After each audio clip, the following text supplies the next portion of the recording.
The first thing you notice about London's wealthiest neighborhoods isn't the cars or the clothes. It's the silence. Walk through Mayfair on a crisp evening and you'll see rows of immaculate Georgian townhouses, black railings gleaming under the street lamps. But listen closely. No children playing, no dinner parties spilling laughter into the street. Window after window, dark and lifeless. Because many of these homes are not homes at all. They are assets, pieces in a centuries-old game of control. A game where the board is the city itself. The truth is unsettling. The streets may look public, but much of this land is not yours, not mine, not even the city's. It belongs to dynasties, families whose fortunes stretch across centuries, whose names you may never hear, but whose power defines London. Some of these dynasties were born in the courts of kings, their wealth secured through marriages arranged hundreds of years ago. Others clawed their way up from trade, buying into aristocratic estates to cement their place in history. And in the modern age, new billionaires, immigrant industrialists, global financiers, brothers from ordinary backgrounds have managed to join this secret club, standing shoulder to shoulder with dukes and marquises. It is truly catch. Once you understand how London really works, you'll never see the city the same way again. That townhouse in Knightsbridge? It's part of an estate that hasn't changed hands since the 1700s. That quiet Marylebone Square? It's owned by the descendants of a man who died before Shakespeare ever wrote his first play. London isn't just a city. It's an inheritance. And the true rulers are not the politicians or the celebrities you see in the headlines. They are dynasties, aristocrats and Moguls alike, who control the ground beneath your feet. But to uncover their story, we have to peel back centuries of secrecy. From the dukes who carved Mayfair out of marshland, to the immigrant billionaires who now buy palaces once owned by royals. The truth is stranger, darker, and more fascinating than most people ever realize. And it all begins with the aristocrats who laid the foundations of London's empire of land. To understand London's hidden dynasties, you have to go back to a time when the city wasn't a glittering capital, but a patchwork of muddy fields, swamps, and farmland. The aristocracy saw opportunity not in skyscrapers or shopping centers, but in the soil itself. They didn't just buy land, they locked it away forever. Take the Grosvenor family, perhaps the most famous example.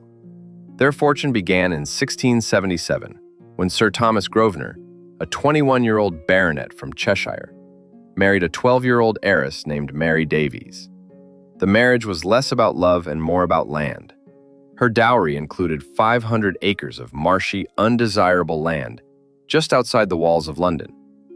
At the time, it was almost worthless. Farm plots, muddy fields, little more than wasteland. But as London expanded in the 18th and 19th centuries, those fields became Mayfair and Belgravia, two of the most prestigious districts in the world.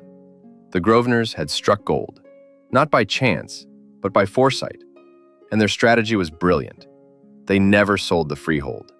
Instead, they leased properties to tenants for 99 years at a time. When the leases expired, the land and buildings returned to the family. It meant one thing: money would keep flowing in, generation after generation. The Grosvenors weren't alone. Just a short walk away, another family was shaping Marylebone. In 1532, Sir William Portman, the Lord Chief Justice of England, bought 110 acres north of Oxford Street. His descendants, the Portmans, turned it into the Portman Estate, a web of elegant squares and terraces. Like the Grosvenors, they played the long game: build, lease, wait, and reclaim. 6 centuries later, the Portman Estate still exists, still generates income, still belongs to the same bloodline. Then there were the Howards, later known as the Howard de Walden family. Their territory was the Howard de Walden Estate, 92 acres centered around Harley Street. While the Grosvenors became symbols of aristocratic glamour, the Howards built a quieter fortune, one rooted in medicine. Harley Street became the world's most famous address for private doctors and clinics.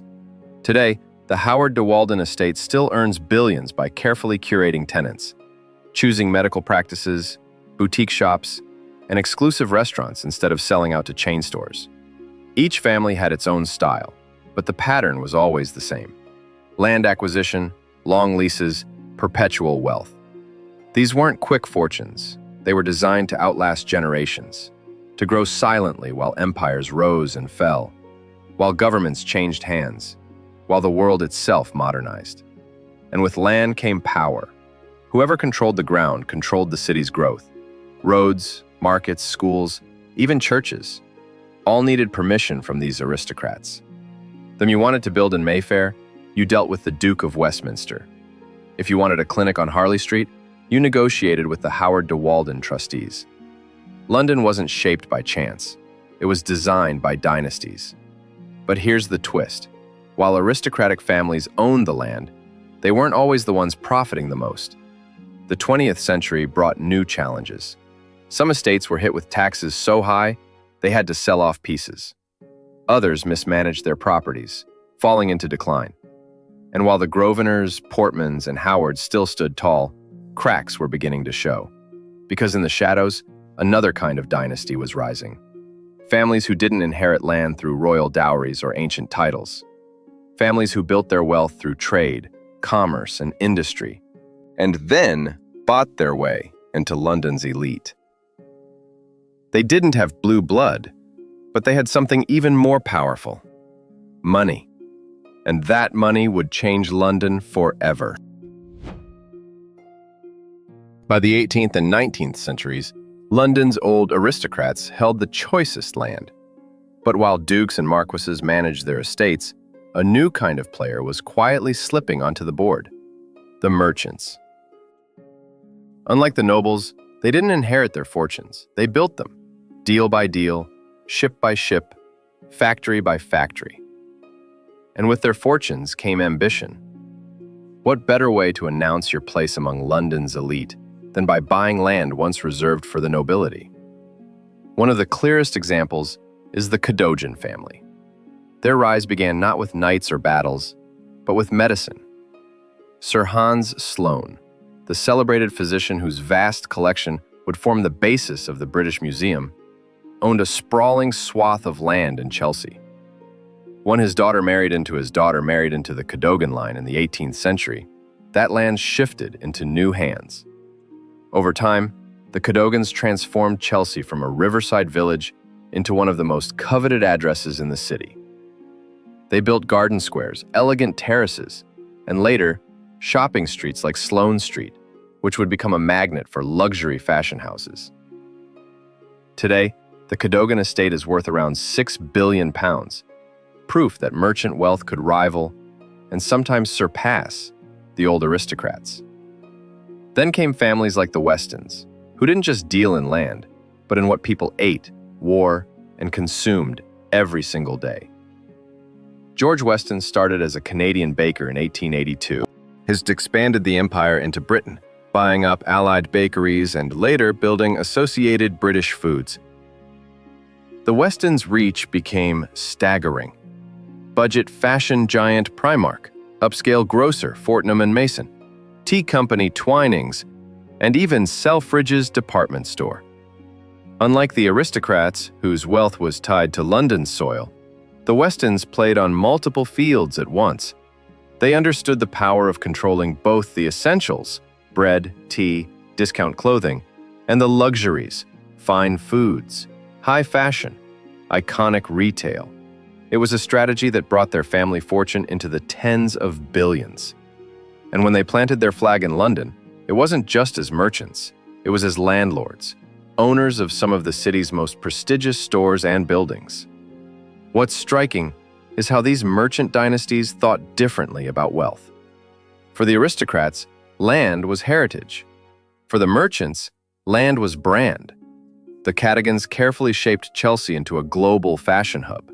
The Westons made sure their holdings weren't just profitable, but symbolic. icons of British lifestyle.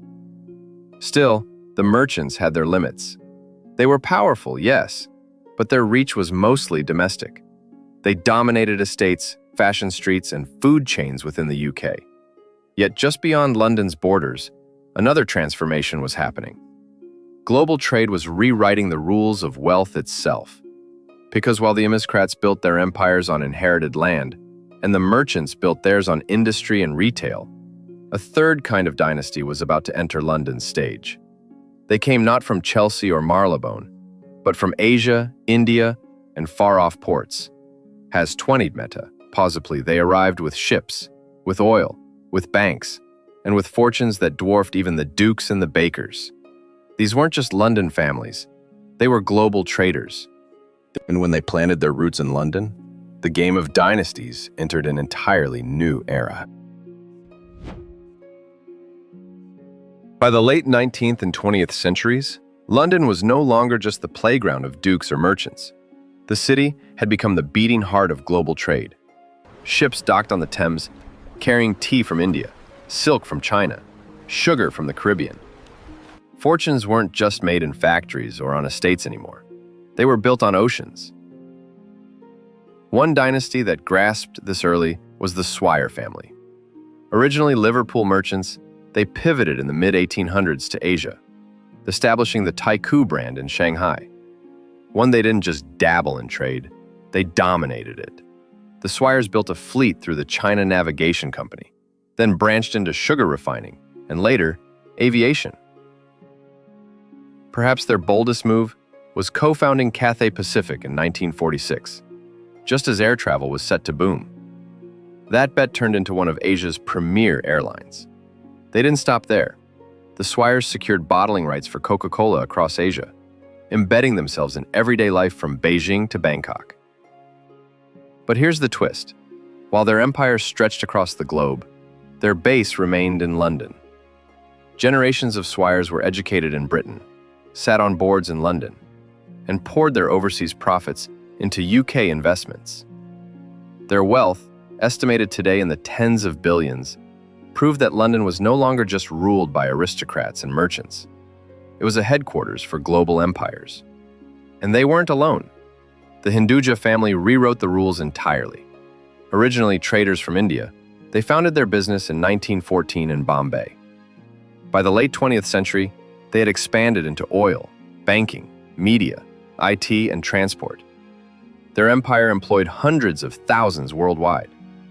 What made the Hindujas unique was how they used London, not just as a home, but as a global stage. Their headquarters in Carlton House Terrace placed them at the very center of British power. And their purchase of the historic Old War Office, a vast building once occupied by Winston Churchill, was more than a real estate deal. They transformed it into Raffles London, one of the most luxurious hotels in the city. It was a symbolic takeover. Global industrialists breathing new life into Britain's old halls of power. The message was clear. You didn't need a title like Duke or Marquess to rule London anymore. You could arrive from Mumbai or Hong Kong, build your fortune in oil or airlines, and still plant your flag in the city's most sacred ground. London had become the global capital of dynasties, old and new. And this shift unsettled the traditional hierarchy. Aristocrats who once looked down on new money families found themselves overshadowed by billionaires whose fortunes dwarfed their own. Where the Grosvenors measured wealth in a few billion pounds of Mayfair property, the Hindujas commanded 30 billion in global assets. Suddenly, London's game of dynasties was no longer an English story. It was international. Still, these global traders often carried themselves with the subtlety of aristocrats. They bought palaces, funded charities, sat quietly on boards. But another kind of dynasty was waiting in the wings. Families who didn't build their fortunes on centuries of trade or global shipping lanes. Families who rose in the late 20th century with speed and aggression, turning unlikely beginnings into staggering power. Because while the Swires and Hindujas represented global reach, the next wave of Moguls represented something sharper: ambition without limits. They weren't content with being landlords or merchants. They wanted skyscrapers, luxury hotels, prime Mayfair addresses. And in the heart of London, two sets of brothers were about to flip the script, taking risks that would make them some of the most powerful modern dynasties the city has ever seen. By the late 20th century, London's old aristocrats and careful traders were no longer the only forces shaping the city. A new type of dynasty was emerging, one that thrived on bold risks, leveraged deals, and relentless ambition. These weren't families waiting patiently for dividends or estates to grow. They were dealmakers who saw London as a chessboard, and they weren't afraid to flip the board over if it gave them an advantage. Two names stand out here: the Reuben brothers and the Livingston brothers. The Reuben story is straight out of a financial thriller.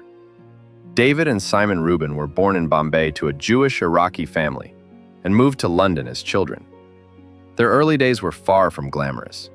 David started in scrap metals, Simon in carpets. But what they shared was an instinct for opportunity. By the 1970s, they shifted into metals trading, exploiting gaps in the Soviet aluminum market. That single move exploded their fortune, catapulting them into the billionaire class. Unlike aristocrats who simply inherited property, the Reubens hunted for undervalued assets and turned them into gold. They moved aggressively into real estate, snapping up properties across London. Today, they own a staggering portfolio. Parts of Mayfair, luxury apartments, tech parks, and even airports. Their estimated wealth exceeds £20 billion, placing them among Britain's richest families. But their rise wasn't without controversy. Some rivals accused them of playing too hard, of cutting deals that left others gasping for air. Yet, that was precisely their genius. In the Shark Tank of modern finance, the Reubens swam faster and bit harder than anyone else. They didn't just adapt to London's new globalized market, they mastered it. If the Reubens were the city's quiet power brokers, the Livingston brothers were the visionaries who built London upward. Ian and Richard Livingstone started modestly, running optician shops, hardly the stuff of dynasties. But they spotted a shift. Real estate wasn't just about land anymore, it was about experiences. Hotels, resorts, luxury developments. These were the assets that would attract global wealth. Through their London and regional properties group, the Livingstones amassed one of the largest privately owned property empires in Britain. Their portfolio stretched from five-star hotels in the West End to sprawling resorts across Europe and the Caribbean. One of their crown jewels was the £1 billion Panama Pacifico project, transforming a former U.S. airbase into a vast commercial and residential hub. What set the Livingstones apart was their ability to think like both builders and dreamers. They weren't afraid of complexity, of long timelines, of taking on projects that seemed too vast or too risky. And London was their base of power, the place where they negotiated, invested, and expanded their influence. Together, the Reubens and the Livingstones represented a new archetype of London wealth. They didn't need dukedoms or centuries-old estates to prove their status. They had skyscrapers, global resorts, and bank accounts that dwarfed most aristocrats' fortunes. And here's where the real tension lies. While aristocratic families carefully maintained tradition and trading dynasties quietly expanded, these Moguls tore up the rulebook. They played the game of London wealth at full speed, reshaping the city's skyline in the process. But their story also reveals a deeper truth. In the new era of London, money wasn't just about stability. It was about momentum. Those who moved fastest, who took the biggest risks, could outpace families that had been in power for centuries. And yet, even the Reubens and the Livingstones weren't the final chapter. Because, as aggressive as they were, another layer of dynasties was rising. Families who combined tradition with innovation, heritage with modern branding. These were the families who didn't just own property or build empires. They shaped culture itself. And to understand them, we have to step into the world of dukes, who rebranded themselves for the 21st century, and aristocrats, who turned dusty estates into billion-pound enterprises. For centuries, Britain's aristocracy had one simple strategy: inherit the land, collect the rent, and guard the family seat. But by the late 20th century, That formula was collapsing. Taxes were punishing, maintenance costs were staggering, and public opinion was shifting. Old dukes who relied on tenants and farming income found themselves drowning in debt. Some families faded quietly into obscurity. Others sold off their land, losing their grip on the city forever. But the savviest aristocrats did something different. They reinvented themselves. They turned heritage into business. Titles became brands, and London was once again their playground. Take the Grosvenors, the Dukes of Westminster. For generations, they had controlled vast swaths of Mayfair and Belgravia, prime central London real estate. In the old days, they simply collected rent from wealthy tenants. But by the 1990s, under Gerald Grosvenor, the sixth Duke, the family pivoted. They established Grosvenor Group, a global property empire managing developments from Hong Kong to San Francisco. The Dukes were no longer just landlords. They were developers, investors, and international power players. When Gerald died in 2016, his son Hugh inherited not just a title, but one of the largest property portfolios in the world. Overnight, the 25-year-old became Britain's youngest billionaire. His fortune estimated at over £9 billion. The Grosvenors had proven that old money didn't have to die. It just had to evolve. The Cadogan family pulled off a similar transformation. Their roots stretch back to the 18th century, when they acquired land in Chelsea. For generations, they let others develop it. But by the 21st century, they had rebranded themselves as cultural curators. The Cadogan estate today isn't just about rents. It's about creating Chelsea chic. They control high-end retail, luxury hotels like the Cadogan, and even public spaces like Duke of York Square. In other words, they monetized atmosphere. From medieval dukes building palaces to modern moguls buying skyscrapers. From merchant traders mapping the seas to sovereign funds reshaping skylines. London's story of wealth has never stood still. Families rose, fortunes collapsed, empires shifted, but the city itself endured, adapting with every new dynasty that claimed it. The Grosvenors, the Cadogans, the Swires, the Hindujas, the Reubens, each represents a different chapter in a centuries-long saga. Aristocrats turned landlords into global developers. Traders turned into industrial titans. Immigrant entrepreneurs became billionaires. And foreign sovereigns transformed postcodes into global assets. Yet, through all of it, one thread binds the narrative: survival through reinvention. Old money learned to think like corporations. New money borrowed the aura of heritage. Global capital cloaked itself in London's prestige. Everyone who wanted a piece of the city had to adapt, or be forgotten. London itself is the constant, but never the same. It is both fortress and marketplace, both heritage and experiment. It rewards patience, yet also speed. It preserves tradition, yet welcomes disruption. And that is the true legacy of the richest old money families in London. Their power lies not just in estates, portfolios, or billions on balance sheets. It lies in their ability to evolve with the times, to weave their identities into the ever-shifting fabric of the city. Because in London, money isn't just about possession, it's about permanence. Not permanence of assets, but permanence of presence. The Dukes of Westminster, the Hindujas, the Reubens, they all know the same truth. Wealth in London is never static. It is an eternal game, played across centuries, with the city itself as the prize.